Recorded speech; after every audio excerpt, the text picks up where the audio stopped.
Olá, pessoal, que bom. Estamos juntos novamente aqui no grupo de amigos online. Deus te abençoe, Deus te dê entendimento desses assuntos que nós estamos tratando aqui. A nossa série, ela desenvolve a temática do grande mandamento: amar a Deus de todo o coração, até que nada mais importe. Ou seja, que nada mais seja tão importante a ponto de nos impedir de termos uma consagração integral ao Senhor, ok? E nós estamos desenvolvendo o estudo número 7, em busca dos tesouros de Cristo. Nós estamos falando disso, ok? É uma jornada, a gente já enfatizou isso na primeira parte, uma jornada de crescimento extraordinário nesse relacionamento com Cristo, e é uma coisa pessoal que envolve relacionamento.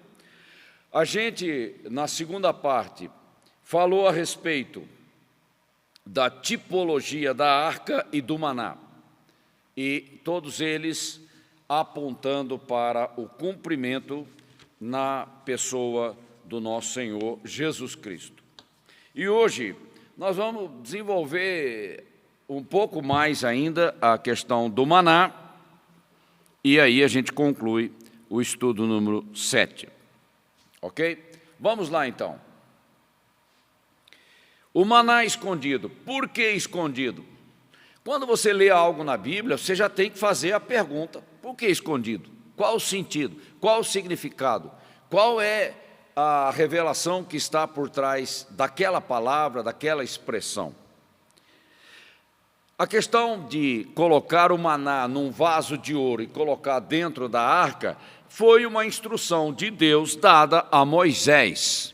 Está lá em Êxodo 16, 33, 34. E ele disse mais: você vai guardar isso para as suas gerações. Não é uma coisa feita ali rapidamente que vai durar pouco. Não, é um memorial. É um memorial diante de gerações do povo de Deus. E a questão é confirmada, isso falando do Velho Testamento, lá em Êxodo, e agora no Novo Testamento é confirmado no livro de Hebreus, capítulo 9, versículo 4, que ele retoma a questão da arca e do maná escondido. Então a Bíblia vai confirmando essa revelação de Deus. E o apóstolo Paulo, escrevendo ali em Colossenses, capítulo 2, versículo 3, ele mostra a consumação, a realização plena daquela tipologia bíblica que veio lá do Velho Testamento. A consumação é Cristo. E lá está escrito: em quem, ou seja, em Cristo, estão escondidos todos os tesouros da sabedoria e do conhecimento.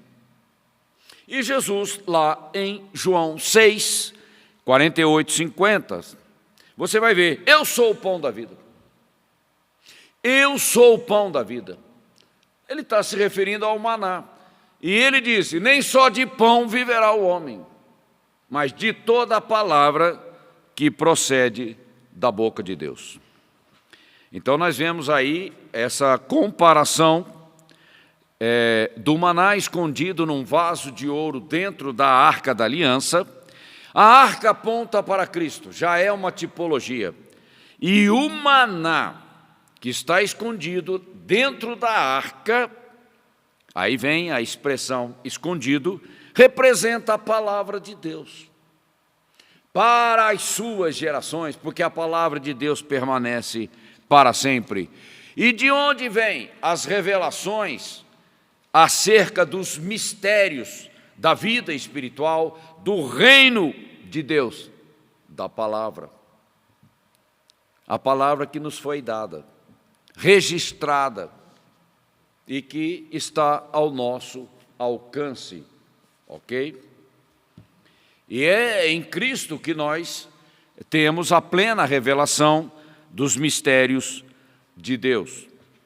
Escondido, e eu lembro lá a questão da igreja de Pérgamo, no Apocalipse capítulo 2, versículo 17, quando o Cristo ressurreto diz: ao que vencer, lhe darei do maná escondido. Ao que vencer, lhe darei do maná escondido. Ele está falando de uma vida de relacionamento com Deus, com o Senhor, e a atuação poderosa do Espírito Santo, descortinando a palavra no meu entendimento. E o justo anda por fé, e a fé não é sem fundamento, a fé vem de revelação, a revelação que está na palavra de Deus, que o Espírito Santo descortina na vida daquele que nasceu de novo, na vida daquele que crê, e a minha visão vai se ampliando. É isso. Esse escondido, ele mostra que nós temos que buscar. Ele está escondido, mas eu tenho que buscar. Buscar-me-eis e me achareis, quando me buscardes de todo o coração. Não é uma revelação qualquer. É para quem tem fome e sede de Deus. Então, um relacionamento superficial, religioso com o Senhor, não vai trazer grandes coisas, grandes revelações e grandes transformações na minha vida. Não vai. A gente tem que desencanar com esse negócio, porque não funciona, só vai trazer frustração, eu vou perder meu tempo. Não, eu tenho que ser inteligente. Eu só tenho essa vida para viver, eu não tenho outra não, é só essa. E é nessa vida que Deus quer fazer algo tremendo, na minha vida e através da minha vida. Então, a mordomia do tempo é a mordomia do tempo de vida que Deus me dá. E o que eu estou fazendo com isso? Como é que eu estou administrando isso? Ok? E eu tenho uma vida inteira para crescer no conhecimento e na graça. Crescer e não estacionar, e não se acomodar, ok? Mas isso é para quem tem fome e sede de Deus. Claro, ninguém cresce sem nenhum interesse, sem nenhuma busca. Não, é fome e sede. E tem uma iniciativa da minha parte. Então veja que conhecimento, crescer no conhecimento e na graça envolve relacionamento de intimidade. Eu conheço o meu Deus, eu conheço a palavra do meu Deus, e o meu Deus governa a minha vida pelo poder da sua palavra. É assim que funciona. Senão vai virar uma coisa mística, uma religião mística, algo assim, que alguns vão poder acessar. Não, não é nada disso. Evidentemente que o nosso relacionamento com Deus é espiritual, claro, não é natural, não é carnal, é espiritual, e isso envolve mistérios, claro, mas não são coisas ocultas para uma elite, não, é para aquele que tem fome e sede. Porque a palavra diz: buscar-me-eis e me achareis, eu me deixarei ser achado quando você me buscar de todo o coração. Ah, tem um segredo aí, né? Claro. Deus não vai se revelar para quem não está interessado. Isso não faz sentido. Então, nós temos que fixar esse ponto. E a relação de Cristo com a palavra. O maná é uma figura da palavra. Claro, a palavra de Deus escondida na arca da aliança, que é Cristo. Mas o próprio Cristo é o maná. Ele, como pessoa, é a verdade. Ele é a revelação da verdade plena para nós. Quem vê a mim, vê o Pai. Eu falo aquilo que o Pai fala. Ele é a revelação plena para nós. Né? Você vai encontrar isso principalmente no Evangelho de João. João trazendo o verbo que se fez carne e habitou entre nós. Olha que coisa linda. O verbo criativo de Deus que criou o mundo. Todas as coisas foram criadas pelo poder da sua palavra. Todas as coisas permanecem pelo poder da sua palavra. E todas as coisas são para a glória do seu nome. Olha aí. O próprio Cristo é a palavra encarnada. Incrível, né? E isso está em toda a Bíblia, mostrando isso. Você encontra isso em Gênesis, em Hebreus, em vários livros da Bíblia. E Cristo é a própria palavra. Né? Ele diz, olha, a minha palavra permanece. Né? A minha palavra permanece, de geração em geração, ela não muda. A minha palavra é viva, a minha palavra é eficaz, a minha palavra é poderosa, a minha palavra não volta para mim vazia. É Ele falando, o verbo divino, o verbo criativo, que opera mudanças e transformações.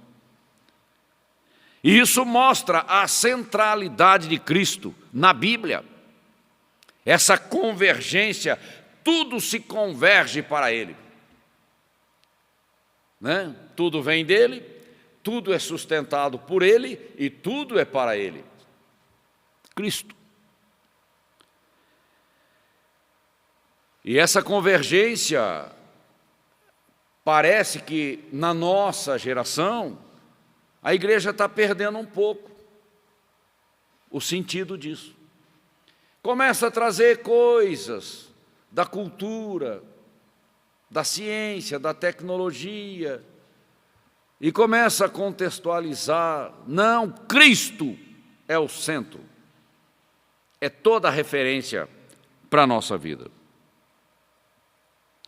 E evidentemente que conhecer a Cristo é conhecer uma pessoa, e isso envolve relacionamento pessoal, experimental com Ele. E o interessante é que a palavra de Deus é luz para o meu caminho. E o próprio salmista diz, na tua luz, Senhor, eu vejo a luz. Olha que coisa. Na inspiração e na revelação do Espírito Santo, eu consigo entender a tua palavra e ela transforma a minha vida. Então não tem como eu viver longe da palavra de Deus.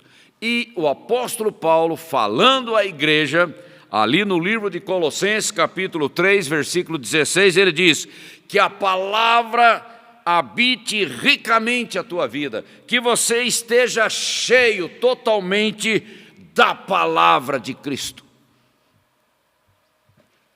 Cheio do quê? Da palavra. A palavra de Cristo.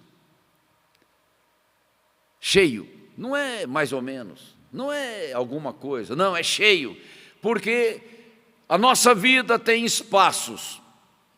E todo o espaço da nossa vida deve ser ocupado pela presença do Senhor através do poder da palavra. O Espírito Santo trabalha assim, nesse sentido.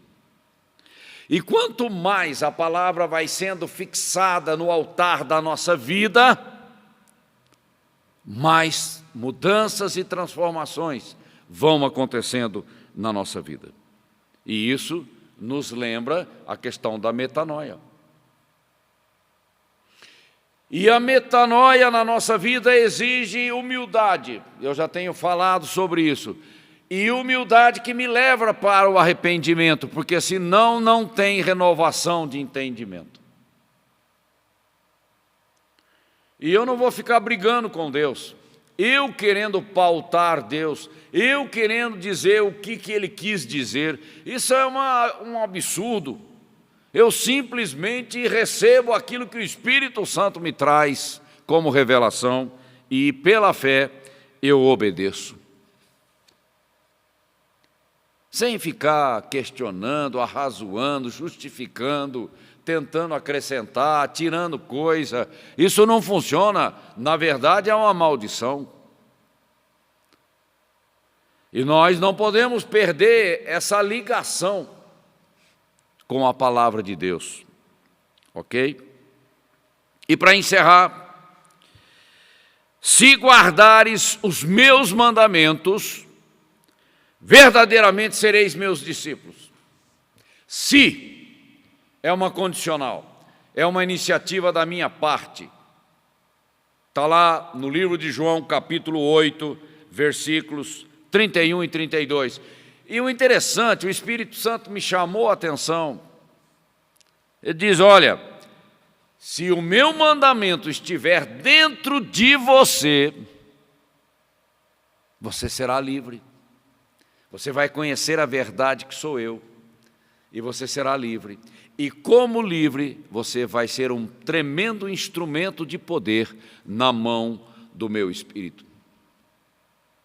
Uma coisa leva a outra.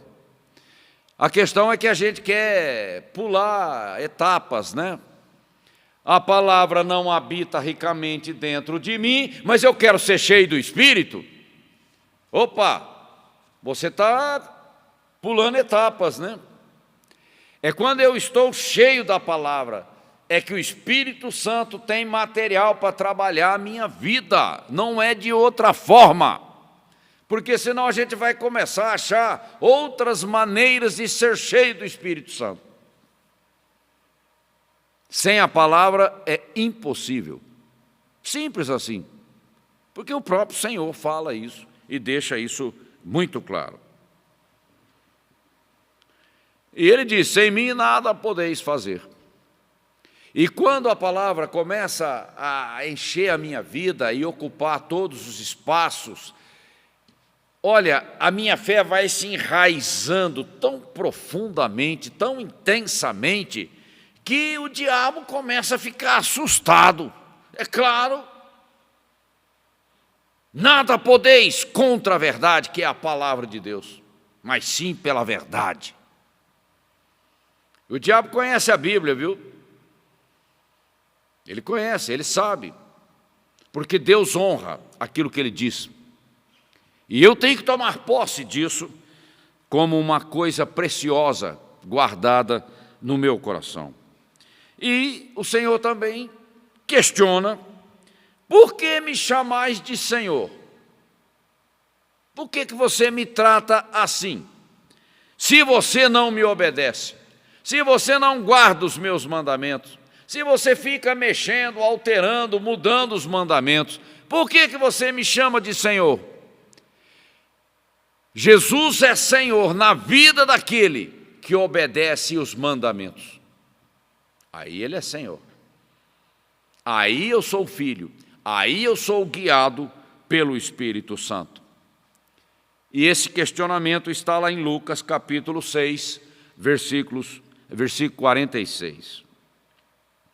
Então, concluindo aqui o nosso estudo, o não envolvimento com a Bíblia é frieza espiritual, é ausência de comunhão e será uma vida frustrante.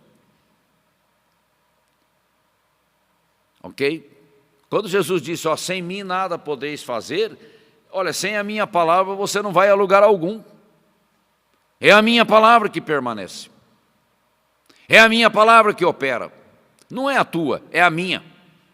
E a minha fé não é na minha fé, é na palavra de Deus. Sabe, a gente encontra algumas expressões aí na internet que teologicamente a gente não acha sentido. Eu vou ter fé na minha fé. O que significa essa frase? E eu tenho visto ela muitas vezes sendo ministrada aí na internet. Meu irmão, o que significa isso? A minha fé está em Deus e na sua palavra. Pronto, acabou, fim de papo. É isso, ok? Envolver-se Eu preciso de mudanças. Eu tenho que me envolver com a palavra de Deus, porque ela vai mudar a minha vida. É a única coisa que penetra dentro de mim e separa espírito de carne, aquilo que agrada a Deus daquilo que não agrada a Deus. É a palavra. Não adianta querer arrumar outra coisa, não. Não funciona. É a palavra. Envolver-se também fala da minha utilidade no reino de Deus. Como é que eu vou ser um instrumento de poder na terra? Como é que eu vou ser uma bênção na minha igreja se a palavra não está dentro de mim? O que eu vou pregar? Como é que vai ser a minha ministração? É a palavra de Deus que opera. Então ela tem que estar na minha boca, mas para estar na minha boca ela tem que estar plantada dentro de mim. Ok? Ser fala de uma nova natureza, de uma nova criação. Ser para dar. Dar o quê? Missão. Dar alguma coisa para alguém. É a minha missão de vida como discípulo de Cristo. Ide por todo o mundo e fazei discípulos de todas as nações. Isso é dar alguma coisa, mas para dar alguma coisa eu tenho que ser. Que fala da minha vida com Deus. E ter ainda mais. Para dar mais, né? Ter para dar mais. É isso que eu estou falando. E quando eu falo ter ainda mais, eu me lembro de João 15, quando Deus poda aquele que dá fruto, para que dê mais frutos. Podar significa o trabalhar de Deus, o trabalhar da unção do Espírito, para que eu produza mais ainda, para que eu possa dar, no tempo da minha vida, na minha geração. Para maior frutificação e que os meus frutos permaneçam para a glória de Deus. Aliás, eu vivo para a glória de Deus. Eu estava morto, lá no mercado de escravos, condenado ao inferno. O Senhor me resgatou pelo poder da palavra. Eu ouvi o Evangelho, eu dei atenção, eu me voltei para Ele. Ele fez uma grande obra na minha vida e ainda está fazendo. Agora eu vivo para Ele. Eu não tinha Deus, eu não tinha esperança, mas agora Ele trouxe. Ele trouxe vida, vida com abundância, vida plena, uma vida eterna, porque ela já está plantada dentro de mim, e eu ainda vou experimentar a vida eterna na sua plenitude, morando na Nova Jerusalém com o Senhor. Mas enquanto eu estou aqui na terra, eu vivo para agradá-lo.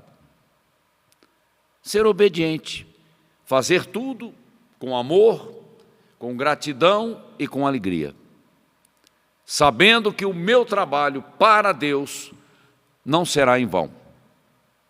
Amém? Que Deus amplie essas questões no teu coração. Seja humilde, tenha um coração aquebrantado para entender essas questões espirituais.